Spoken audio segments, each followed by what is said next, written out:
You are now tuned in to For the Culture. That's right, that's For the Culture. I said indict, convict, send that killer cop to jail. The whole damn system is guilty, yeah. I said indict. The soundtrack of the 60s is still within me. My heartbeat sound like feet marching. Call it lawless, but it don't offend me. Cause y'all rule just more tools to set against me. Feel me? Hey, Piggy, it's not Kermit. I'm never green enough to love you, but a leapfrog over every hurdle that you put in front me. And you can't trick me with your money. I'm forever underground on these tracks like Tubman. Who with me? I'm just a no good cotton picking.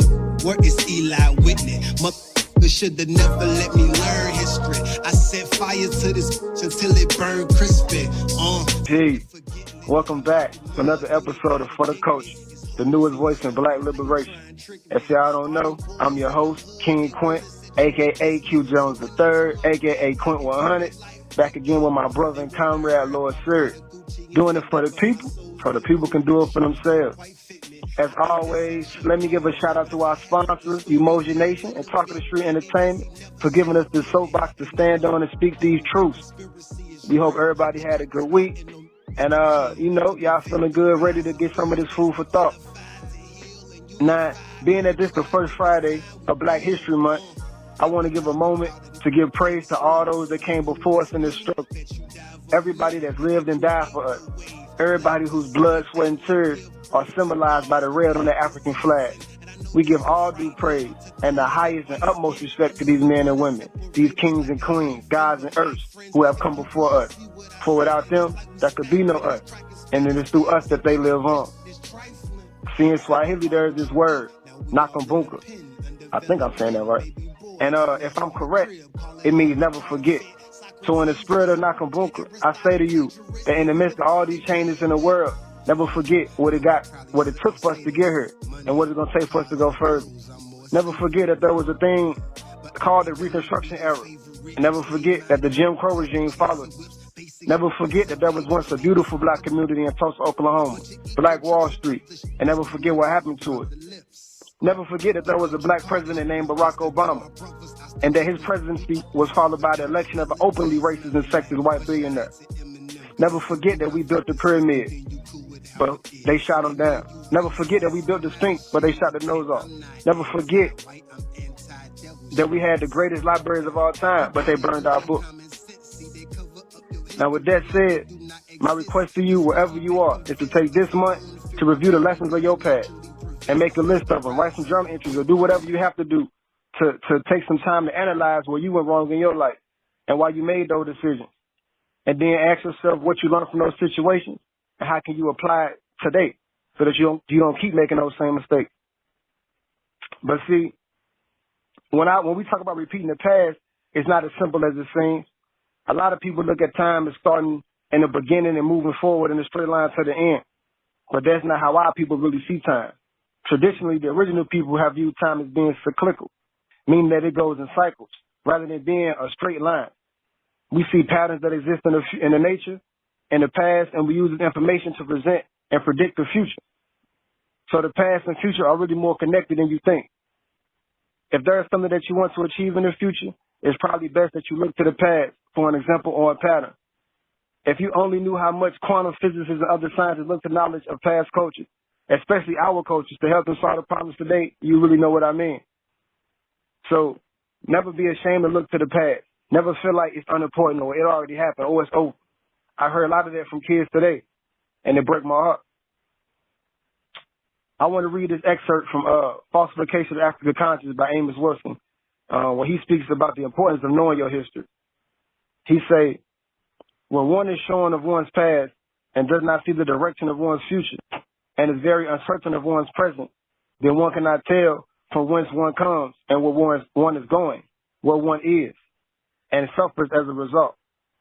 A manipulation of an individual's past is a manipulation of his time dimension, a warping of his time which warps his perception, warps his experience and perception of himself.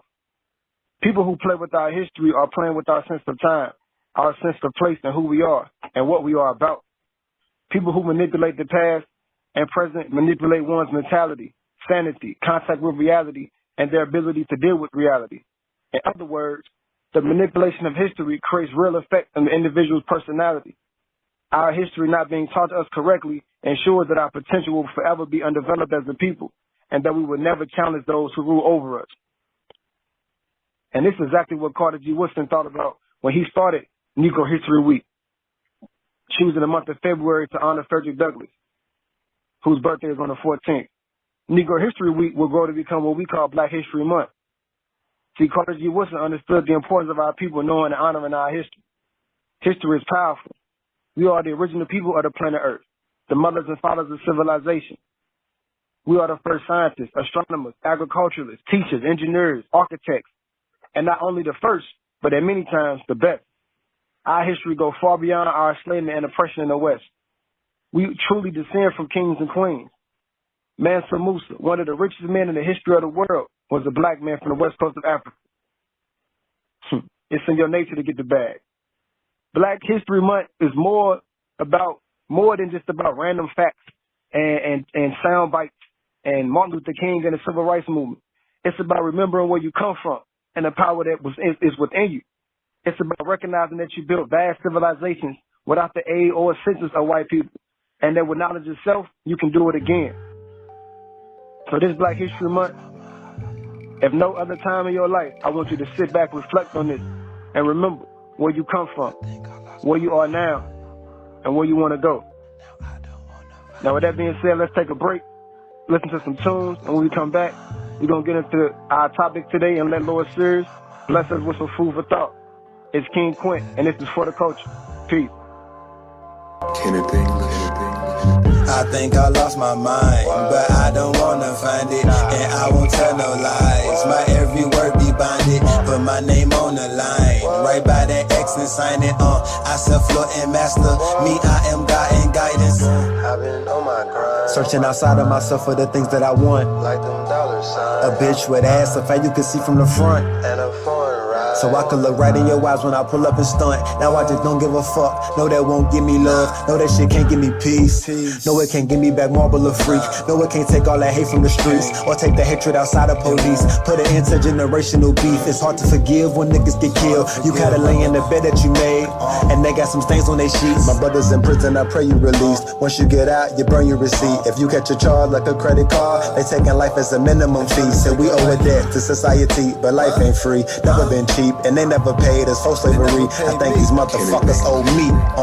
I think I lost my mind, but I don't wanna find it, and I won't tell no lies. My every word be binded, put my name on the line, right by that X and sign it on. I self-floor and master, me I am God and guidance on. Think I lost my mind, but I don't wanna find it, and I won't tell no lies. My every word be binded, put my name on the line, right by that X and sign it on. I self-floor and master, me I am God and guidance on. My niggas trapped in the trap, I know that you wanna be free. You wanna be free. Keep stacking that drug money, I pray that it become a key to open the door and let in opportunity for you to build up a better community. Enough of the jewelry, all of the foolery, that shit is rented, boy, you are not fooling me. I don't care how much ice you got, you ain't cool as me. If these crackers make you a tool of slave, cause they ain't using me, I defy them beautifully. Start a riot through the street. Fuck the lifestyles of the rich and famous, bitch, I ain't robbing leech. This ain't even about the money, would do this shit for free. Should charge your arm and leg, arm, head, cause that's who I be. And it's deeper than you think, I might need to post a meme. Like Nipsey Hussle was Black Jesus, both died at 33. Whoa. My mother said, they're gonna get you. I said, but Mom, why are they gonna get me? Because you must remember that you live in a society that supports a certain philosophy and a certain system. You being the color that you are, black, and then you're going against the grain, they're gonna get you.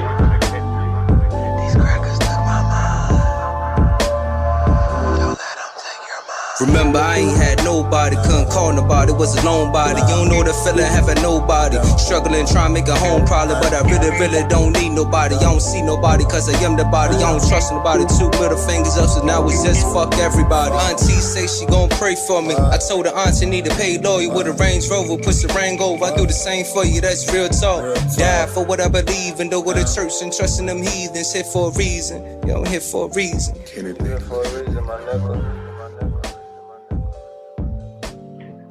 Thanks for the introduction, son of man. As you just heard, ladies and gentlemen, my name is Lord Serious, and I greet you in peace. To all the community organizers making our neighborhood safe for kids to play. To all the teachers of truth, seeking to raise our national consciousness. To all of the vanguards defending black bodies from white oppression. When they ask why we do what we do and who we do it for, we need only reply for the culture. The month of February is Black History Month, as you well know. So for the culture, we want to celebrate this month by paying homage to 4 movements that pose the greatest threat then and now to destroying white supremacy. These institutions of higher learning taught blacks a philosophy that would instill race pride and self-reliance. They taught us the knowledge of self, who we are as a race of people, where we came from, and their leadership provided the black man with a vision on how transformative nationhood would be for the descendants of slaves if they united and built their own independent nation for black people. All 4 of these nations / movements are still in existence today, and it's Umoja's nation's goal to stand in solidarity with them and work with them so that we may finally bring their founders' visions into fruition. Today's discussion will highlight the Universal Negro Improvement Association, or the UNIA. This organization was founded by a Jamaican by the name of Marcus Mosiah Garvey in the early 1900s. And Marcus Garvey's UNIA was the biggest black movement that has ever existed. The membership of the UNIA numbered over 6 million, and it included monarchs, dignitaries, merchants, artists, clergymen, and domestics. Blacks of every class and trade joined the UNIA in the Caribbean, America, and on the continent of Africa. If you've never heard of Marcus Garvey or the Universal Negro Improvement Association, then you've never been taught real black history, because the accomplishments achieved by this movement remain unrivaled by every black organization that succeeded. Not even Black Lives Matter can hold a candle to what the UNIA did to unify blacks all over the world and its ability to raise our people's level of awareness to our unique struggle. Nobody did it for the culture like the UNIA. But the UNIA was not an integrationist movement. It did not allow anyone outside of the black race to join its ranks. Today, some of you may think that this is racist. You've been taught to believe that blacks can only make real racial progress when we unify with white people. This is how real change happens in America. But you think that way because you don't know American history, and you know even less about black history. There has never been another movement that has positively impacted the lives of more black people than the UNIA. No group surpasses its ability to unite the black diaspora. When I say the black diaspora, I'm talking about the blacks who have been separated from our brothers and sisters in Africa due to slavery. And no other black leader has been more effective as an organizer of black people. And neither has there been anyone who has mobilized as many black people around the world the way Marcus Garvey did with the Universal Negro Improvement Association. The UNIA established an economic arm that was called the Negro Factories Corporation. This corporation had a toy company that manufactured the first black dogs for black children to play with. There were cooperative stores and restaurants under this corporation's umbrella. They had steam laundry shops, dressmaking shops, tailor shops, and a publishing house, millinery stores, and a newspaper called the Negro World. There was also the Steamship Corporation that had a fleet of steamships called the Black Star Line. And if this didn't pose a big enough threat to the economic domination of the white power structure, Marcus Garvey also had the audacity to negotiate a deal between his corporation and the Liberian government, where he would be given 1 million acres of land, rich with rubber trees in Liberia. Marcus Garvey and the UNIA were on the verge of establishing an independent black industry, and with his fleet of steamships, he could control the distribution from the continent of Africa to the processing factories in America and sell the finished products to blacks all over the world. But the American government pressured Liberia into reneging on Marcus Garvey and made them pull out of the deal. And then they allowed Harvey Firestone, of Firestone Tires, to take over the land Liberia had promised to Marcus Garvey. The Liberian government even allowed Firestone to steal all of the heavy equipment the UNIA had purchased for the purpose of extracting the rubber from the trees and clearing the land. You see, this is the closest any black generation has come to gaining economic independence in the post-slavery world. The UNIA understood that paper independence means nothing without economic independence. The UNIA was the greatest liberator our people have ever had.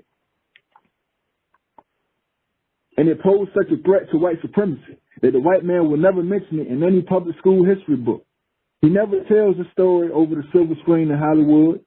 He is afraid that if you learned about the unrivaled accomplishments of this black nationalist movement, you will stop letting white people integrate into your organizations and allowing them to gain leadership positions.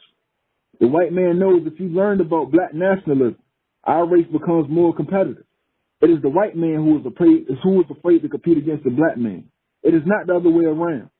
History shows us that the white race is willing to use every little dirty trick at their disposal. They will break every law and violate the most sacred oath just to prevent black people from gaining their economic independence from them. The black race is the only race in the world who cannot look to their native land for economic support. This is because African nations are economically dependent upon the white man's government too. It is the white man who owns the natural resources and the wealth found beneath the surface of their land. But no one owns the white man's minerals in Europe but the white man. No one owns the yellow man's minerals in Asia but the yellow man. No one owns the brown man's minerals in India but the brown man. So until the black man can say the same, he does not have true racial equality, not here in America or anywhere abroad. Without a strong national government to protect him in Africa or anywhere else, the black minority living in America will always live under a hostile government that gives blacks privileges and takes them away whenever they choose to do so. Marcus Garvey studied the Reconstruction era in America. This was the time period about 1865 through 1888. And within this period, this is the closest that America has ever come to being a fully integrated society for black people. But many of those advances that were given were all taken away in a matter of 20 years. This is a rhetorical question, but think about this. If the 15th Amendment, which gave blacks the right to vote, was passed in 1865, then why did Martin Luther King Jr. have to march and boycott almost 100 years later before Congress would pass the Voting Rights Act in 1965? The answer is because whatever the white man has the power to give you, he also has the power to take it away. Marcus Garvey understood that, but many black leaders today don't. This is why the UNIA was structured to be independent from the white man. The UNIA wasn't seeking white acceptance. Instead, it taught blacks how to accept their own.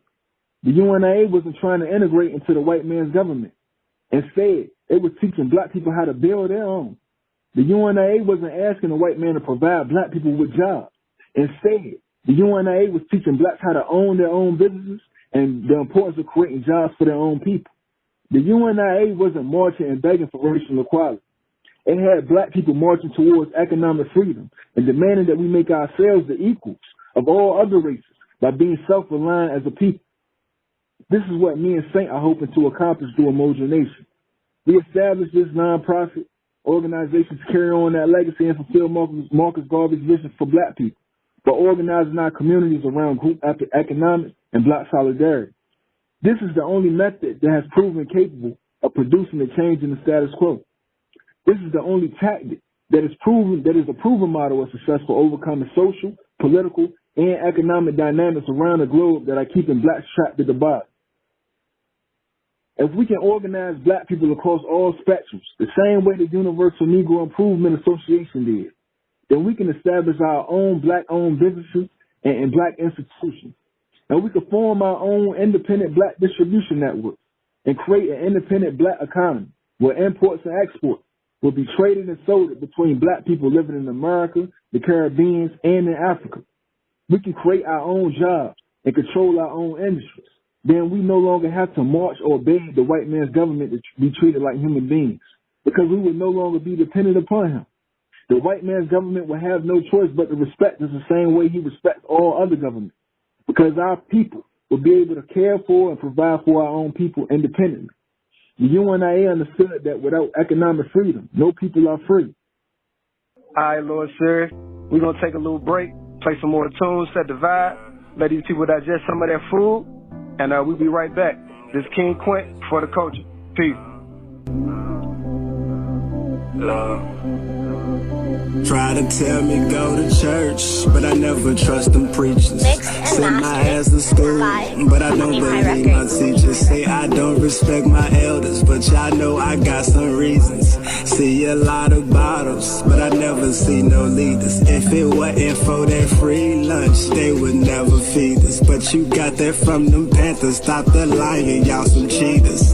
Treat us like some criminals before they even meet us. Think we just want some handouts, why they never reach us. I swear this a plantation and them cops is overseers. We do not follow orders, they gon' whip our ass and beat us. You rather work your job and just ignore the way they treat us. If you know a better way, why the hell you keep your secrets? Try to tell me go to church, but I never trust them preachers. Send my ass to school, but I don't believe my teachers. Say I don't respect my elders, but y'all know I got some reasons. I see a lot of bottles, but I never see no leaders. Bless the bottle, baby, pour one. Yeah, hey, bless that bottle for you, pour one. Yeah, hey, bless the bottle, baby, pour one. Yeah, hey, bless that bottle for you, pour one.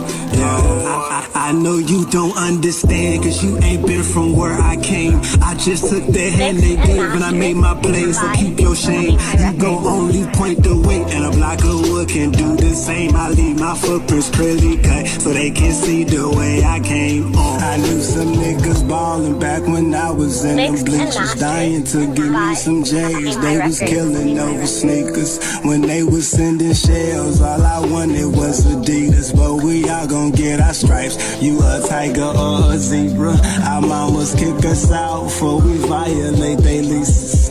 Daddy broke her heart and we was sweeping up them pieces. Still remember all the beatings. I just pray I don't repeat this. Nobody could explain to us why our daddies leave us. Had credit around my way before I ever had the visa, and we be getting high so the lows don't defeat us. They say we running wild, guess they just wanna leash us, then lock us in the cage far away where they can't see us. Trying to tell me go to church, but I never trust them preachers. Send my ass to school, but I don't believe my teachers. Say I don't respect my elders, but y'all know I got some reasons. I see a lot of bottles, but I never see no leaders. Bless the bottle, baby, pour one. Yeah, hey, bless that bottle for you, pour one. Yeah, hey, bless that bottle, baby, pour one. Yeah, hey, bless that bottle for you, pour one. Yeah, I know you don't understand, cause you ain't been from where I came. I just took the hand they gave and I made my play, so keep your shame. You gon' only point the way, and a block of wood can do the same. I leave my footprints clearly cut, so they can see the way I came on. Streets be so cold, and that's why we keep them heaters. Fight to stay alive, cause we know our people need us. Indians missing the chief, call us mischievous. I see a lot of bottles, but I never see no leaders. Bless them bottles, baby. Black unity is needed now more than ever. Black love between black men and black women is needed now more than ever. Whether you realize it or not, these two fundamental aspects of the black community are under constant attack here in America. Despite the horrific social, political, and economic obstacles black people faced during Marcus Garvey's era, black people didn't need to be convinced about why it was in their best interest to join the UNIA. The reason is because these people were only a generation or two removed from slavery. The scars from the whip were still fresh. And the type of political rhetoric we heard from the likes of Donald Trump was the norm back then. It was common for black men and black women to get lynched in certain regions of America, and black people were openly oppressed. Today, we're facing many of these same dangers. However, unlike our black ancestors during the 1920s, black people today still need to be convinced. You still need to be convinced that the white race is against you. There have always been blacks who identified more with our white oppressors than with their own kind. Skin folks ain't always kin folks. And during slavery, this type usually worked in the house while most of us were working in the field. And the same is true today. There are many blacks who identify with the white American more than they identify with blacks living in America. And what happened to Marcus Garvey is that he was set up by two house Negroes who were working for the FBI. It was two black men who framed Marcus Garvey and had him sent to federal prison for mail fraud. And because Marcus Garvey had immigrated to the United States from Jamaica, the U.S. government could use his felony conviction to deport him. The UNIA was so effective at changing the social, political, and economic dynamics in America, dynamics that are designed to keep blacks trapped at the bottom of America's social hierarchy. But the UNIA provided blacks with the tools to overcome these odds.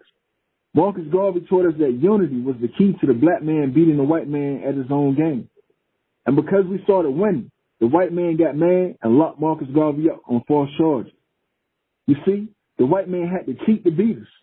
Unfortunately, Garvey's conviction caused many blacks to lose faith, and the UNIA lost its momentum. But it is our intent to structure Emoji Nation to operate as a self-perpetual movement. Although you may hear Lord Serious and Saint acting as a spokespersons for this nonprofit, and we are the founders, but this organization can exist and thrive without a charismatic black leader being present, because the true leadership of Emoji Nation comes through the eternal guidance of our black ancestors. Men such as Marcus Garvey and the UNIA have provided us with the blueprint, and the FBI's destabilization and infiltration of the UNIA serves as a warning for us. But we have learned from that history too, and to show forth and prove that incarceration is not enough to stop this organization. Emoji Nation was born from the minds of two black men currently serving time in prison. We have spent this time in confinement studying black history and analyzing the white man's oppression of our people. And from our years of research, this subject, we have found that the best historical method for gaining racial equality for any group of oppressed people has been group economics and ethnic solidarity. And the more black people we can organize and mobilize, the more powerful we become as a race of people. But our research has found that the best form of political education to accomplishing this task is black nationalism. Only black nationalism will provide us with the instructions needed to raise our group's self-awareness about our shared common identity, our shared group identity. And only black nationalism provides guidance on how to modify our group's behavior to enable us to be more unified as a group. And an organization that serves as the best example for what we can accomplish if we adopt this philosophy is the Universal Negro Improvement Association. With your participation within the Emoji Nation, we can accomplish everything the Universal Negro Improvement Association accomplished and more. The reason is because our generation has more at our disposal than every generation that came before us. Our generation of blacks are starting to realize that integration would only take us in circles. We always find ourselves right back where we started. Millennials are starting to see that the only true path forward is the path of black nationalism. And Emoji Nation offers that to all who seek it. We have a social media platform where new individuals and groups can join and begin introducing themselves to other members. Just go to www.emojination.com and sign up. That's UMOJANATION.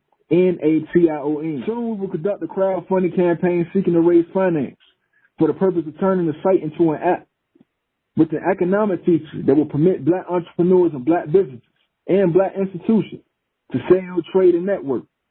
We will be taking the UNIA's economic philosophy and platform online. And through this app, Emoji Nation will establish independent virtual black distribution networks in multiple industries. And we'll establish an independent black economy. We will link black hairdressers with black manufacturers of black hair care products by linking the manufacturer with black shipping companies who will transport their products to black retailers where the black hairdresser can purchase them. Another great thing about this app is that it will provide black entrepreneurs with insight on where there are underserved or missing links in the distribution chains. Savvy black entrepreneurs will use the app to discover where there's a need in the market, but no one is filling it. And they will turn this information and in turn they will use this information to start new black-owned businesses to fill that need. This is what the UNIA taught us, and this is what Emoji Nation will accomplish with your help. Remember, go to www.emojination.com to join our social network. Emoji Nation is not here to compete against any black movement, institution, or nation. In fact, we have patterned this nonprofit's organizational structure after the UNIA's structure. Blacks from all geographical locations, classes, vocations, and religions were allowed to join the Universal Negro Improvement Association. Despite their ideological differences, Christian members of the UNIA worked hand-in-hand with Muslim members. Even though this was during the early 20th century, the UNIA did not practice sexism. Within the UNIA, a black woman working as a domestic here in America was just as eligible to hold a leadership position in that movement as an African king. And many black women did hold leadership positions within the UNIA. And I represent to you this evening that homogenation would be no different. Black people who are dedicated to the ideology of black nationalism are all welcome to join homogenation, regardless of their affiliations. This organization is in need of strong black men and strong black women who are ready to make their contribution to building a better world for black people. Homogenation will provide black institutions, black organizations, and black nations access to black leaders and black resources outside of their particular group, permitting them to network, dialogue, strategize, organize, and mobilize. This is exactly what the Universal Negro Improvement Association did for black people in the 1920s.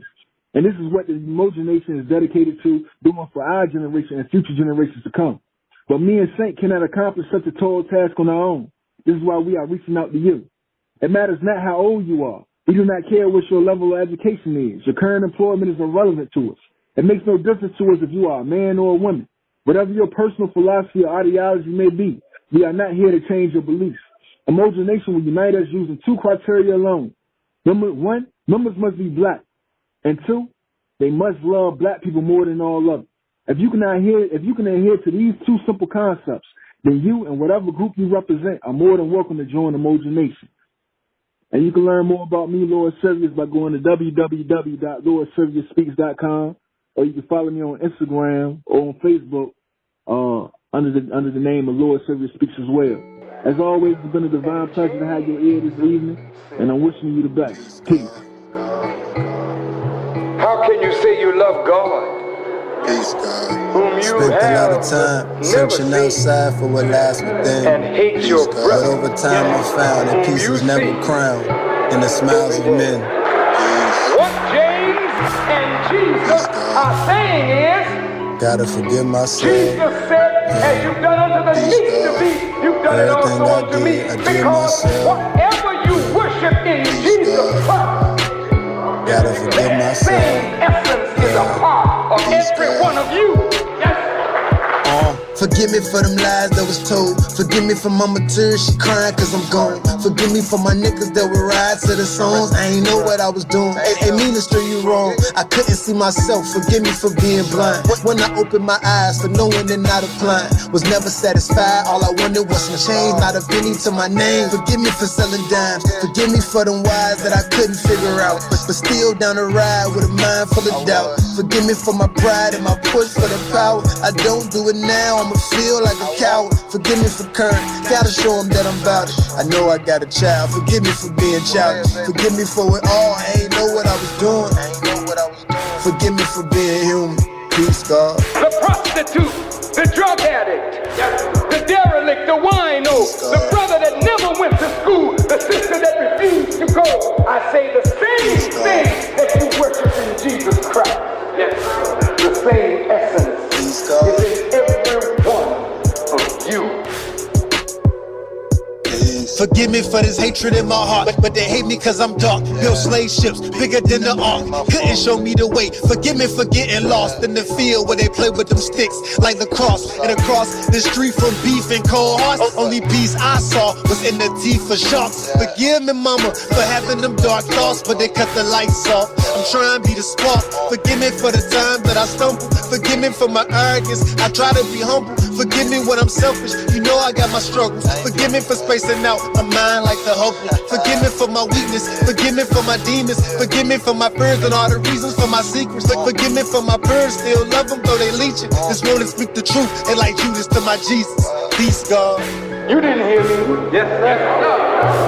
Yes, and that's why James said, yes, sir. Say, how can you say you love God whom you have never seen? Yes, sir. And hate your brother whom you see every day. Forgive me for being cursed and not protecting the earth or ever knowing their worth. treating her like dirt. Every time I be lazy and start neglecting my work, forgive me for the ones I hurt. And all of the time I search, trying to find my worth for the weed and the wine, trying to calm my nerves. I just need some time, trying to find the words. I heard they shot up a church. Peace, God. I'm just trying to find peace, God. Pray the flow, open the door like a key card. I saw them cutting the cake and I want a piece, God. Gotta roll the dice against these odds. Forgive me for having doubts. Forgive me for just throwing that towel and walking out. But now I go within for what I'm without. And when I see my G's, we shout, peace, God. Honorable Elijah Muhammad said it a little different, but it's the same principle. He said every time I look at a black man, I am looking at God. I understand.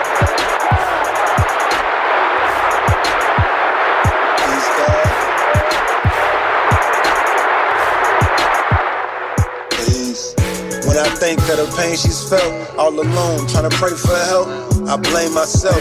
Real shit, bro, I should've never left. But since I can't change my steps, I blame myself. Things done to obtain the wealth, the lives we lost, the tears we wept. I blame myself. I just played the hand they dealt, but in the end, I blame myself. And I blame myself. Still ain't forgave myself. Still ain't forgave myself. Peace, God. Try to focus on what I can change myself, but in the end, I blame myself. Peace, God. Still ain't forgave myself.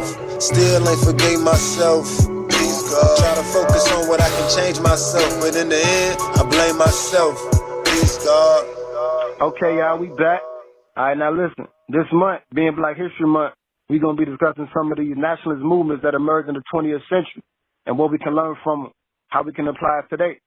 Taking our past and drawing lessons from it is what Black History Month is all about. So first up, we're going to start with the Universal Negro Improvement Association and African Communities League, otherwise known as the UNIA, founded by Marcus Mosiah Garvey in the early 1900s. Today we've been discussing the Universal Negro Improvement Association, founded by Garvey. Yeah, I know it's been just over 100 years since that movement was founded, and the core principles of the UNIA still hold true today. I recently heard this interview with Marcus Garvey's son, Marcus Garvey Jr. It was from 1995, and in it, he laid out the eightfold path of Garveyism, and that's what I want to discuss with everybody today. So, the first point of Garveyism was African identity. No matter what we are as a people, we are Africans first. You know what I'm saying? And that was the first point they stressed, and that makes sense to me. And I know a lot of integrationists would rather say like, nah, we people first. Like, it's our humanity that's more important than our Africanness or our blackness. But I feel like they forget that humanity is originally African. Like, the first people on the world were African people. Africa is the birthplace of humanity. So we are not just people first. We the first people. Like, we are the prototype. We are humanity. So rather than us denying our identity to accommodate other people, no matter what we are, if anybody should accommodate, I feel like the rest of the world should remember where they come from. You know what I'm saying? So yeah, we are people first. That's true. Like, we are human beings, and in an idealistic world, the color of one's skin wouldn't matter socially. But the reality that we live in, humanity and this godlike nature makes these things real. We create reality. And so therefore, when we create reality, we have to deal with the realities we create. So we have to deal with the blackness of our skin, no matter where we are as a people, because in the current white supremacist paradigm, the blackness of your skin has real effects. So once again, African first. Like, I really understood that idea. And also, when I think about cultures or people who have not only survived oppressive times, but overcome them, I see a pattern. A lot of these people, these groups, for instance, look at the Jewish group. They have a long history of being dispersed and, separated and oppressed in other countries and nations, but their culture always was intact. They never forgot that they were Jewish people. And culture and the history are inexplicably entwined. Like, you cannot separate them because your culture draws from the history of your people. So as long as our people fail to realize our identity as African people and thus deny our African history, we will not have an African culture that will allow us to overcome the things that we're dealing with now. And then the second part of the program, not the program, the 8-point plan was African pride. And he was saying that we have to take pride in our historical achievements as a people.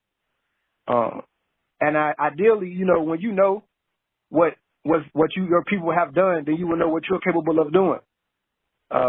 Like just in my day-to-day life, you know, when I talk to people, I realize that a lot of people only do what they know.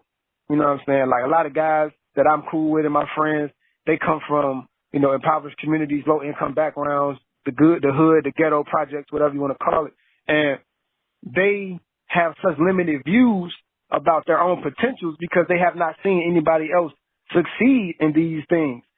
And the people that have succeeded in things outside of the norm of that environment are so removed and detached from them, it doesn't resonate. It doesn't really make an effect upon their psyche, their mind, right? A press upon their soul that I could do this. You know, they don't really identify with these people. So knowing that your people are the ones who did great things, and we don't even have to go all the way back to the pyramids, or Timbuktu, or things like that. Just knowing that every time you see a stoplight, it was a black man named Garrett Morgan who did that. You know, or that when you think of some of the greatest technological inventions, simple things like chemistry, it was black men and women who pioneered these fields. You know what I'm saying? Rocket science, it was a black woman that was, you know, that movie Hidden Figures was about, you know, so like knowing these things opens your mind to the possibilities, you know what I'm saying, of what you really could achieve, what you are really capable of, because that lives within you. You know what I'm saying? That is no different than you. Like Malcolm X, I always look at Malcolm X's life and I'm like, shoot, knowing his history empowers me, because Malcolm X was a quote unquote street dude. You know what I'm saying? Like he did all type of crime. He did time in prison, and that's where he got himself right. But he came out transformed and became the person that we now know as Malcolm X. You know, so like knowing that the things that people have achieved historically, and like I said, not necessarily classical African history, which is good too, but just day-to-day history. You know what I'm saying? Knowing what your auntie did. You know what I'm saying? Knowing that your great-grandma, you know, her struggle. Like my grandparents didn't have high school educations, but they raised a family of 8 children, you know what I'm saying, bought property and all these things, you know, in St. Louis. Like that gives me pride in knowing how strong they were and knowing that that's my blood. That's, you know what I'm saying? So, and then the third thing, African self-reliance. This is really important. This is really what I stress, that we must have our own institutions under our own leadership. Because nobody's going to do it for you like you're going to do it for you. It's just that simple, man. Nobody's going to do it for you like you're going to do it for you. So, like Carter G. Woodson had in his book, Miseducation of the Negro, he makes the point to say that the educations that we receive in, you know, white-controlled institutions and schools are not designed to make us into anything other than oppressed people. Like, we are learning the same methods and things that they use to oppress us, and they're not teaching them to us in a way that is liberating. They're teaching us about their historical figures. They're teaching us about George Washington, Thomas Jefferson. These men were renowned slave owners, right? Like but they're telling you that these were great people and that you should emulate their idea, or, you know, they're teaching you about economic theory and things that capitalistic ideas that are used right now to keep you in poverty. So we need to come up with our own institutions and our own schools and our own scientific research centers, and, you know, this is what I'm always saying, so that we can shape reality according to our interests and what we feel like is important and beneficial for us as a people. And actually, Marcus Garvey had said something along that line. I'm going to paraphrase his quote, but he was like, black people should stop making noise about social equality.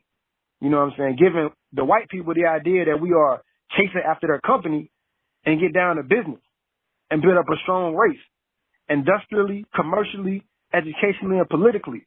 And everything social will come afterwards. And I feel like that was if you could pinpoint a place to me in our last 100 years where black people made a misstep, I think it was in that era right there.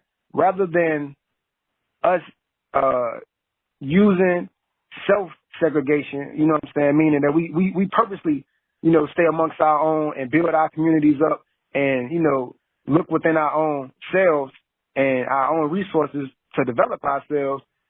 We were so worried about being accepted into white America, white institutions, you know what I'm saying, that we did ourselves a disservice, you know what I'm saying?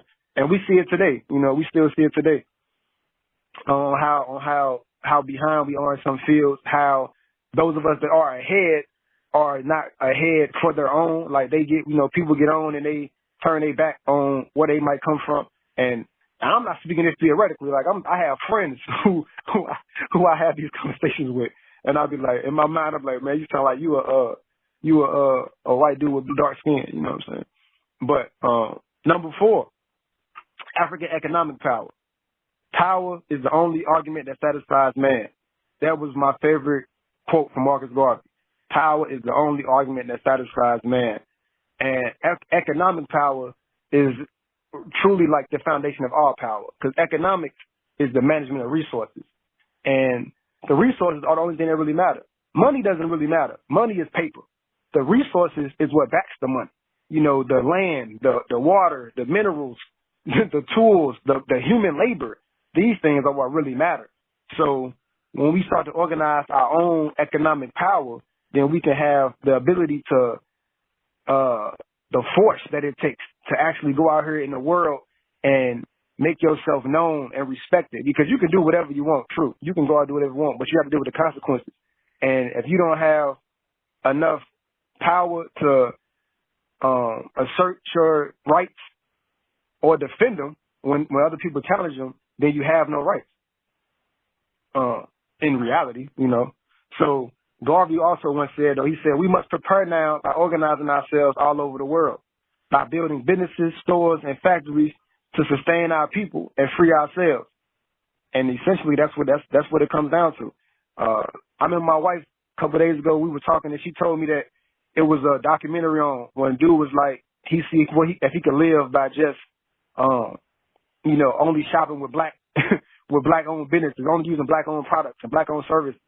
And he couldn't drive because there are no black owned, you know, car manufacturers. And I think she said he ended up having to sleep on the park bench. And I laughed because I wondered, like, shit, is the park bench even made by black men? You know? So it just shows that, you know, what we are lacking when it comes to creating businesses, stores, and things that sustain our people. You know, when we look out at the unemployment rate of black America, we see, you know, all these homeless people and unemployed people, you know, you can blame the government, but really we should be blaming ourselves. Yeah, so, but I'm gonna take a break. We're gonna stop right there. That's 4, man. We got 4, so we got 4 more to go. Y'all think about that. You know, sit back, meditate on it, and we're gonna come right back after some good tunes, some good vibes. This King Quent for the culture. Be right back. Peace. My look at where we at and pay attention. Look at what you lack. Know this world harder for you when your skin black. Freedom ain't free, and that's the actual fact. White supremacy is real. The system has infected how you think and what you feel. Hope you heed the message, cause the devil let you heal. Trying to steal every blessing. Know that make you sick while you keep taking pills that don't ever really heal. See the world starve and I'm just trying to make a meal. Feel like I owe a debt, seen hoes stack a bill. When they buried the prince, made an underground king, it's never seen trill. The wealth of Africa made Whitey rich when he hacked it up. Don't believe me, Google back it up. That little money we see, it's just a fraction of everything snatched from us. Can't even add it up. Mansa Musa was the richest man in history, and he was a black man from the west coast of Africa, the kingdom of Mali. You don't believe me, you can look it up for yourself. Would you live for them people you would die for? When they caught Pac, it was 5 through the side door. Fast forward, now it's Nipsey at the store. Death by your own kind, cause the wise will disguise war. If you don't think the ghetto was an eyesore, then you ain't never seen this that I saw. Murder for a key, saw locked doors. When they up, we down like a seesaw. This oppression is pressing me every second. They preaching non-violence, my mind is a weapon. Trying to narrow my scope, have me be aiming for Giuseppe's. Used to have that target, then I started asking questions. Like what is God? What is my essence? If this is hell, then what is heaven? Who the real enemy and where my Mac 11? Start talking like that, they depart from your presence. I'm just trying to get some leverage, but first I gotta get my shit together. Battle the effects of what I've been subjected to, cause as kids we grew off the food they fed us. Food for thought, bunch of lies we ingested. Oh, Columbus didn't know where he was headed. That's misdirection, miseducation. When given to a king, turn his prince to a peasant. Pay attention, life's but a lesson. If you ain't fighting against it, then I guess that you accept it. Talking like a gangster, really you a coward. In the face of real power, you leave them unprotected. All praise to my ancestors. Think about them when I start second guessing. And now I'm calling on my brethren to pick up weapons and come help us. Alright, peace, we back, man. I just got into the first 4 points of Garveyism, the 8-point program of Garveyism. You know, I think it was African identity, African pride, African self-reliance, African economic power. Now number 5 is African unity. This is seen really straightforward. You know, we have to stay unified as a people, nationally and internationally, because that's where your power comes from, through solidarity, you know, support. Where if it's harder for, like, for instance, in America, American government is strong enough and its people are quote unquote unified enough that if an American citizen is overseas and certain things happen to this individual, you know, it's going to be uproar all over the world, especially through America. It's going to be all types of stuff going on. And that's just a small example of the unity that we must have amongst ourselves, and especially within the continent of Africa, because Africa is the most rich land on the planet. It has more natural resources than any other land on the planet Earth. So when you think about if the continent of Africa could come up with a unified system of government, similar to how, like, you know, the United States has, it's a federal system, but then they have state governments, and these governments have their own little ways they rule, but they all connected through a federal system. Now that's going to be a harder concept in Africa with all the different, you know, things going on with the different tribes. And it's a whole continent of people. It's not just a nation, it's a continent. But theoretically, if that could happen, do you understand the amount of wealth that it could produce when you could take the gold reserves from Southern Africa and bring that with the oil in Northern Africa and some of the things that are in Western Africa, like the bauxite and other other minerals that they use to produce cell phones and airplanes, like then just the land alone and the crops.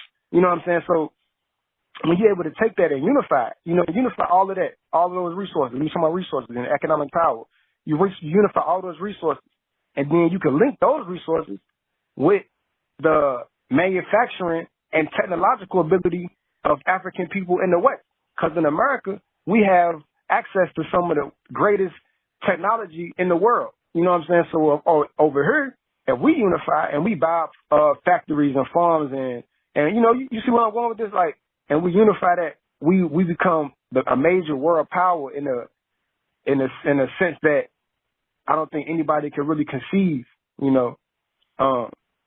Which brings us into the next one, the 6th principle, which is to establish a great central nation in Africa. Because that essentially, like I was saying, if we unify Africa, you need a strong nation. Even if you don't get the whole continent, just one strong nation in Africa on the motherland can start a chain reaction of events, like a domino effect almost. You know, if we had, for instance, and this is a bad example, but I'm going to just say Liberia, simply because Liberia was founded as a colony for free slaves, right? Like Sierra Leone was similar. But you take Liberia, if we could take Liberia and build it up, the infrastructure, and we invest inside of it, and we make this a great nation in Africa that modern is all the, you know, the things that we want. And it shows an example of how our people could rule it's like a proof of concept. In business realm, it's called a proof of concept. You know what I'm saying? So we prove the concept. We get us start one nation, build it up, prove the concept, prove that government can be ran better, prove that you can have more holistic living, prove that a different educational system will work, prove that there is different healthcare that could work, prove the concept, and a great central nation Africa would do that. And it would do that by number 7, applying science and technology to nation building. Science and technology are our inherited right. Like, those are our birthrights. Like I always say, we were the first scientists on the earth. And I know, like I thought, y'all caught last week, we were talking about, should we take the COVID-19 vaccine? And I made the point to say, I understand that black people have an aversion towards the scientific field and the medical field and these things because of our history, these last 400 plus years. But the truth is, we are the world's first scientists. So when we take our scientific acumen, you know what I'm saying, our scientific inheritance, that inner urge inside of us, and we take that and we apply it to nation building, nothing can stop us. When we take the problems and we solve them, and we just look at them scientifically, critically, like with a real perceptive eye, rather than emotionally, we will be able to move forward as a people.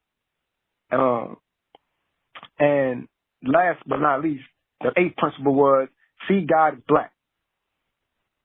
Now, that might seem racist for some people, but for real, to me, all the first gods, when you just study the history, just, the facts, the first gods were all black. Zeus was black, Jesus and Mary were black, the gods of Egypt, they were black. Like, even when you look at the space and out into space and you think of,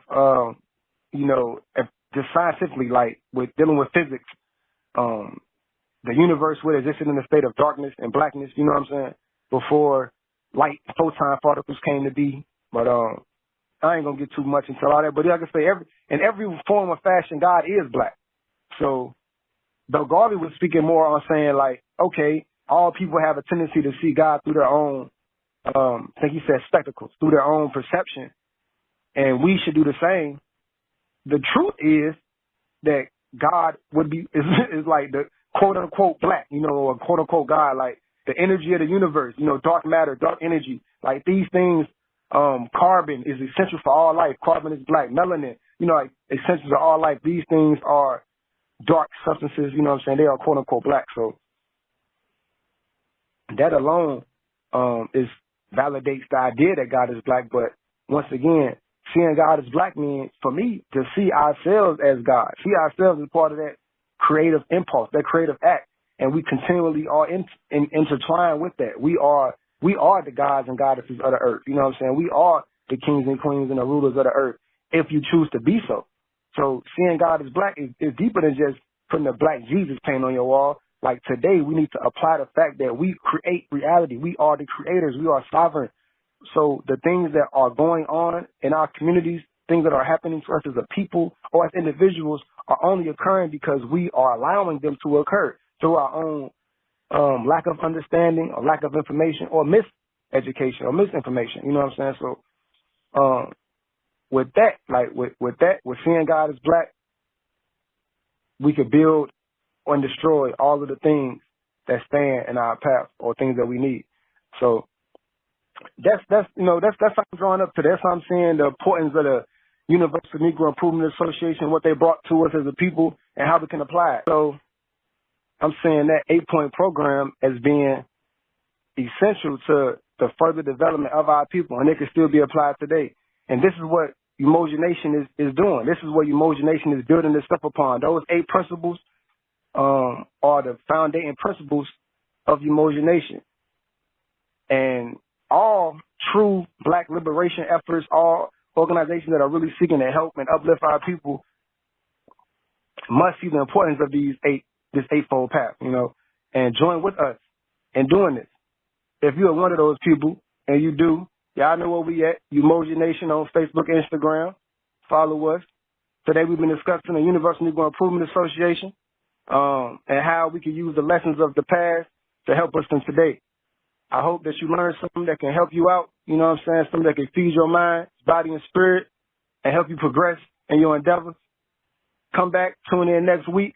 We're going to be talking about the Moorish sign symbol of America and how the lessons of Noble Drew Ali can be applied today. So the other day, all right?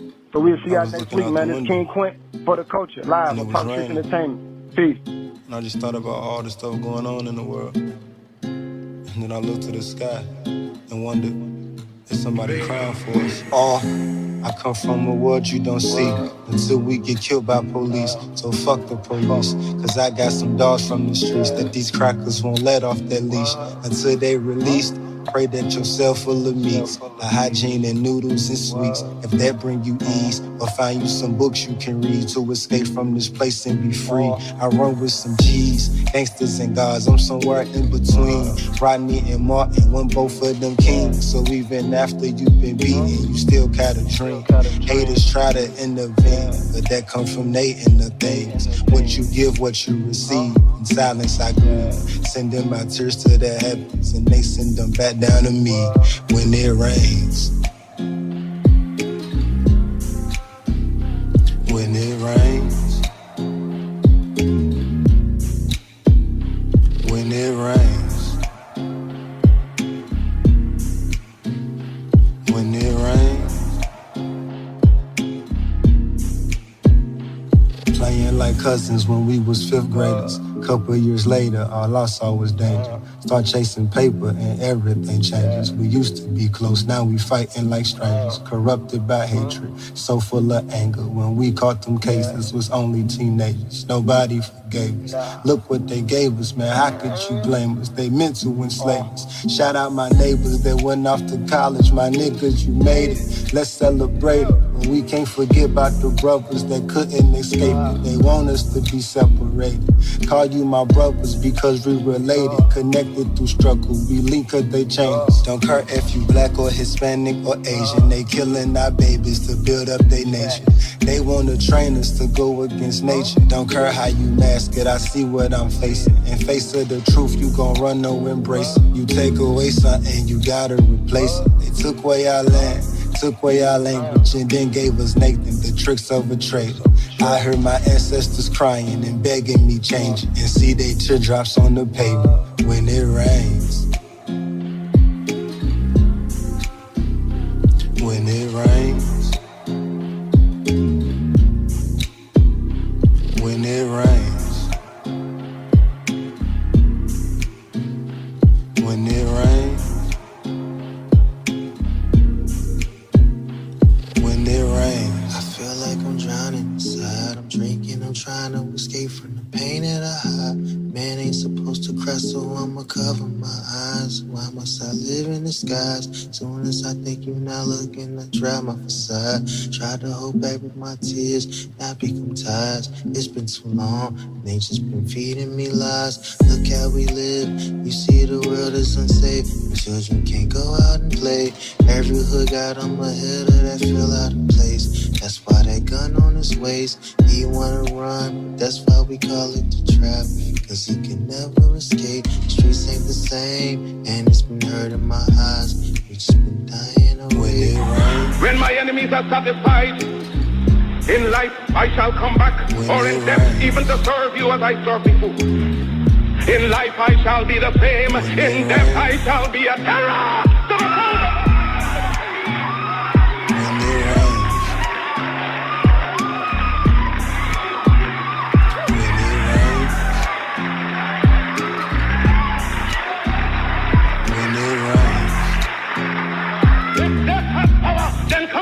To be the real Marcus Garvey I would like to be. If I may come in an earthquake or a plague or a pestilence or a God would have me, then be assured that I shall never desert you and make your enemies triumph over you. Will I God not go to hell a million times for you? If I die in Atlanta, my work will only just then begin. For I shall live in the physical or the spiritual to see the day of Africa's glory. When I am dead, wrap the mantle of the red, the black and the green around me. For in the new life I shall rise up with God's grace and blessing to lead the millions of the heights and the triumph that you well know. Look for me in a whirlwind or a storm. Look for me all around you. For with God's grace, I shall come back with countless millions of black men and women who have died in America, those who have died in the West Indies, and those who have died in Africa to aid you in the fight for liberty, freedom, and life.